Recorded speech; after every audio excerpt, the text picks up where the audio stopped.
Welcome back to TBF Tottenham, the family you choose to belong to. I love it!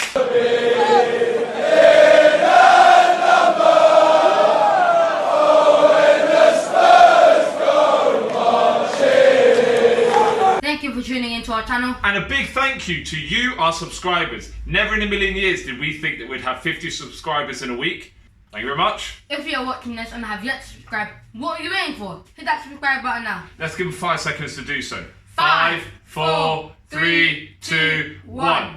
If you are Tottenham till you die, make sure you share it with your friends, share it in your Tottenham community pages, and also don't forget there's a free giveaway of a new Tottenham strip, okay, a full strip for one of our first lucky 200 subscribers. So to be in with a chance of winning that, you need to subscribe to our channel, share us with your friends, and connect with us on TBF Tottenham on Instagram. Also, we love your comments that you put down below. We love to engage them, so keep smashing comments down below.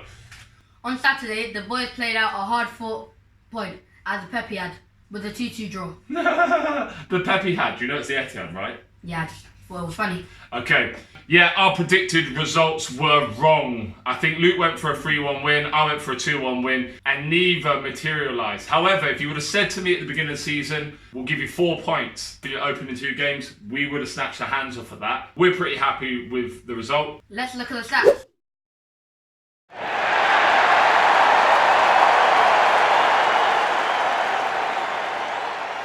So, in the first half, there was very little to shout about, to be honest, for the first 20 minutes. Man City had us pegged back in our half. They scored, we scored, and then we had about an 8 to 10 minute period of good possession.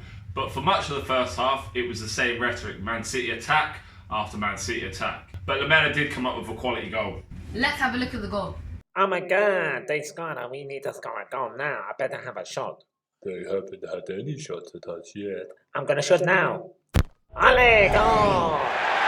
So it was a stunning goal by Lamela, to be honest. I think he's had a really good start to the season. In the first game, his hard work won that ball back for Harry Kane to score the match winner. In this game, he's got himself off the mark for the season. So good pre-season, good start to the season. Well done, Eric. We love you, Lamela. Kyle Walker-Peters, as to his depth or solid display, he was lacking for the first goal and failed to track down Sterling's run. Yeah, he did. Hard to say, really. I think he had a solid game. For the goal itself, I think he switched off. There was a momentary lapse in concentration. And I think that if he is going to make it at this level, he can't have those periods where he switches off, because for a defender, that momentary lapse leads to, unfortunately, in this situation, a goal. I guess maybe he didn't think that Sterling had the capacity to finish with his head at that sort of angle, because Sterling isn't the best in front of goal, although in the last couple of seasons he's been becoming a lot more prolific, and I think we have to credit Pep Guardiola for the way that he's changed that around. In general, we think the tactics were wrong, didn't we, Lou? Yeah. We talked about in our last video about the way that we needed to press Man City, and if you look at the heat maps, you can see that Man City's heat map is pretty much around our penalty area, and also down the wings. If you look at Kyle Walker-Peters and Rose, most of the time they were overloaded by 2 players. So either Kyle Walker on the left, on the right hand side, and Bernardo Silva on the left. You would have Zinchenko and Sterling overlapping on Kyle Walker-Peters. So those overloads added to Man City's ability to get many crosses into the box. That's without adding in Gundogan and also De Bruyne, who were devastating with their kind of intricate passes along the front. We felt that they should have gone for a 5-3-2, so playing Vertonghen, Alderweireld and Sanchez at the back. That would have allowed Rose and Kyle Walker-Peters to push up and actually play as wing back, so pushing up right up to the halfway line. That would have forced, in turn, Sterling back, it would have forced Bernardo Silva back, and it would have forced them into defending roles. And that would have allowed the midfield triumvirate of Sissoko, Winks and Ndombele to actually control that midfield area. And actually what happened in much of the game is that Sissoko and Ndombele were getting pulled wide, and it left Winks in the centre and he was getting passed around. So it wasn't the best of displays from our midfield team, and I think that a lot is down to Pochettino and his tactics in that. Having said that, we came away with a draw. Don't you think De Bruyne was on fire? Both crosses were amazing. Yeah, they were. I think if you look at the goal, was about 5 minutes before that Kyle Walker had a similar pass to him. And when the ball came to him, he took a touch, and it allowed our defence the time to be able to press and close down his shot. De Bruyne, on the other hand, when the ball came to him, almost instinctively, without looking, curled that ball to the back post, knowing that there'd be someone there to attack. And I think that's the difference between someone like De Bruyne and his ability to cross with the ball. You can't give a man like De Bruyne space. He is so dangerous. If I'm looking back on the game, maybe could we have put somebody to man mark him? I think he's got such a talent that you need to have somebody touch tight. And if you look at the second goal, the cross that he put across for Aguero, again, he was in the middle of a box of 4 players. Eriksen didn't track his run. Unfortunately, Winks didn't track it and was trying to call Davinson Sanchez out of centre back to come and make the block of the cross, which didn't happen. A little bit lazy, switched off. But again, like I said before, you cannot give somebody like De Bruyne that sort of space and time on the ball. Let's compare his stats to our playmaker Eriksen. The things that we judge players on in terms of playmakers are the amount of touches they have on the ball, key passes that they might have, their pass completion, and how many shots and shots on target they have. So how many touches did Eriksen have, Luke? Eriksen achieved 49 touches, unlike De Bruyne, who had 81. So De Bruyne had almost double the amount of touches that Eriksen had. What about their pass completion percentage? Eriksen had 76.3 and De Bruyne had 84.8. Wow. I think that just goes to show how sloppy Eriksen was in possession of the ball. I could count numerous occasions when Sissoko, Eriksen and Lamela beat a player or received a pass in a good position and then gave a really sloppy pass and gave possession of the ball away. What about key passes in the game? How many key passes did Eriksen have? 1 key pass was received by Eriksen and the other 9. So De Bruyne made 9 key passes? Yes. That's dangerous, isn't it? And I believe that Eriksen had 0 shots on target and 0 shots on goal. What about De Bruyne? He had 4 shots and 1 on target. Wow. I honestly think this is one of Eriksen's poorest games for Spurs. And I love all of our players. I will always promote them. But I've been concerned with Eriksen's contributions, both in pre-season and the way that he played at the weekend. He went missing again in a big game. And it's quite concerning for me. I think that there has to be something in this move in this summer. It seems like his head is turned. I know he's a great player. So for me, Eriksen was massively outshone by De Bruyne. A little bit of a worry. Hugo Lloris was my man of the match. I know Lamela and Mora both scored, but Hugo Lloris pulled off some good saves. Yeah, he did. He comes in for so much criticism. Actually, the amount of times that we've been sitting here and we watch a game and he does something silly and we might moan about it, but he is a world-class shot stopper. He's like amazing at that sort of thing. And I could count maybe 5 or 6 saves that he made that I don't think many other keepers would make. For another day, that could have been a very different result. So I agree, Hugo, what a fantastic game you had. A real captain's display. Lucas Moura, what is there to say? 19 seconds. Scored a stunning header. Go! What a goal it was. I read in the paper, he said, Pochettino told me when I came on, go stand on the penalty spot. Ball came in, he rose like a salmon, boom! In it went. And so we went bananas. Literally, we went crackers. Yes! Come on! It happens again!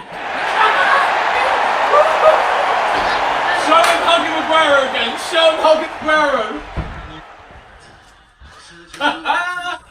Come on, now more score. He did it in Amsterdam. He did it again at the Etihad. He's literally becoming a legend at Spurs. And do you know what? He's just signed a 5-year contract. We have the best years of him to come. The only thing that we need now from Lucas Moura is to be consistent for 90 minutes.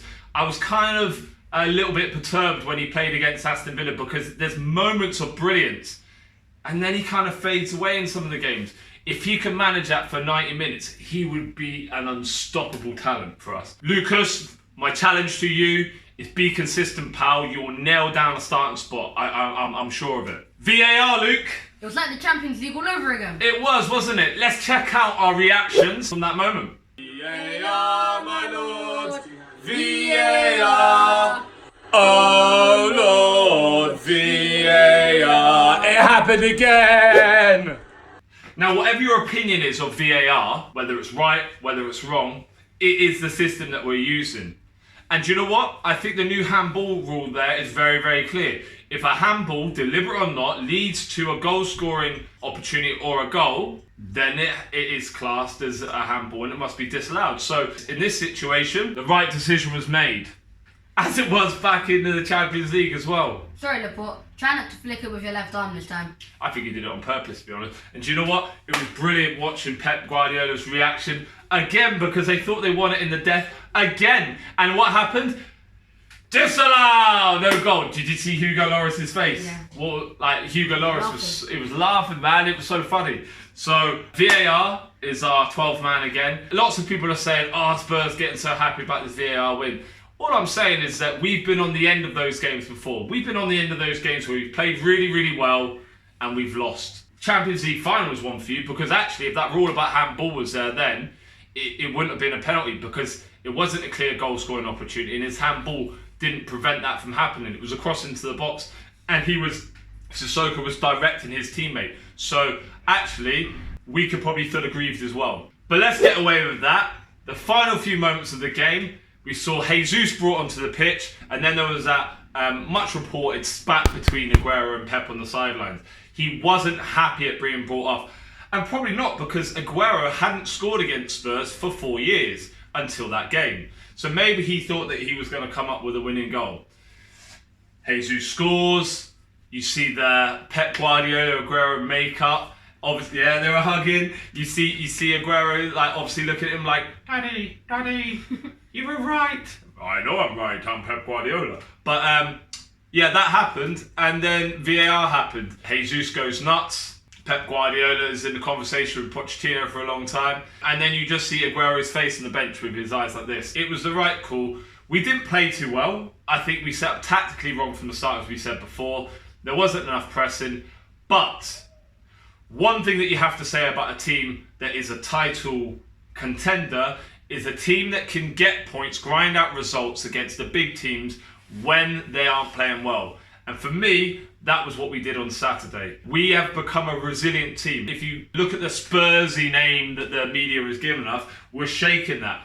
We can come back from being down. Twice in the game we were trailing, twice we came back into the game. And also, I think they've only conceded something like 7 goals in their last 6 games at the Etihad, of which Spurs have scored 5 of them or 6 of them. I think that's pretty incredible stats.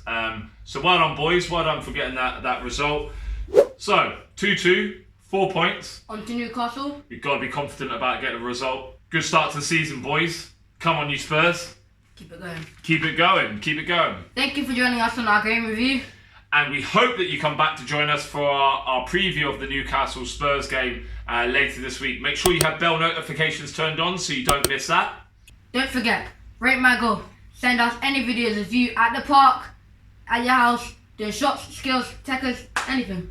Yeah, we want to see them, we want to rate them. We've had a few sent in to us already this week. We do want more. So if you've got any videos of you playing at any level, doing something with a football that you think that we want to show, send it in to us and we'll make sure that we promote it on our channel. It's goodbye from him. And goodbye from him. All it leaves us to say is, we're Tottenham till I die, we're Tottenham till I die. I know I am, I'm sure I am, I'm Tottenham till I die. Tottenham till I die, I'm Tottenham till I die. I know I am, I'm sure I am, I'm Tottenham till I die.